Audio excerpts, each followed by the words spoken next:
মই যেতিয়াই লখিমপুৰ ঘৰলৈ যাওঁ তেতিয়াই সকলোৱে মোক কমেণ্টত এটাই কথা কয় যে আপোনাৰ মানুহজনৰ ঘৰখন দেখুৱাবচোন বুলি কাৰণ লাভ ষ্টৰী যিসকলে পঢ়িছে বা যিসকলে মোৰ ভিডিঅ'ৰ জৰিয়তে চাইছে তেওঁলোকৰ বহুত বেছি মনত উৎসুকতা আছে ঘৰখন চাবলৈ বুলি আৰু এতিয়া ঘৰখনৰ ৰঙৰ কাম চলি আছে এয়া চিম্পি বুলি লিখা ৰঙৰ টেমাকেইটা হৈছে আমাৰ বেডৰুমৰ মই সিলেক্ট কৰি দিছিলোঁ আৰু যেতিয়া গোটেইখিনি সম্পূৰ্ণ হৈ যাব তেতিয়া আপোনালোকক মই নিশ্চয়কৈ দেখুৱাম আৰু এয়া আছিলে যিদিনাখন আমি নগাঁৱলৈ ঘূৰি আহিম সেইদিনাখনৰ ৰাতিপুৱা মই যেতিয়া ঘূৰি আহিবলৈ সেই দিনটোত মই ধুনীয়াকৈ ফুলৰ পুলিখিনি এবাৰ চাই আহোঁ বহুত বেছি ফুলৰ পুলি হৈ গ'ল এতিয়া মানে ক'ব পাৰি এখন সৰু সুৰাকৈ নাৰ্চাৰী হৈ গ'ল এইখিনি নতুন পুলি মায়ে লগাইছে আৰু এয়া হৈছে আমাৰ কণমানি জ্ঞানচী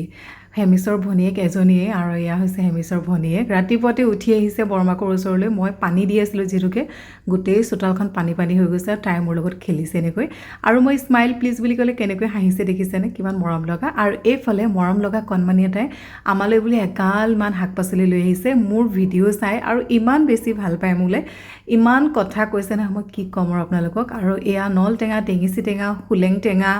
বেল ঢেকীয়া শাক সকলোবোৰ লৈ আহিছে আৰু এইবাৰ পদুমণি আই থানত মই ঘূৰি আহোঁতে মাত্ৰ ৰাস্তাৰ পৰাই মূৰ দোৱালোঁ বাৰু এয়া আছিলে আজিৰ ভিডিঅ'টো আকৌ লগ পাম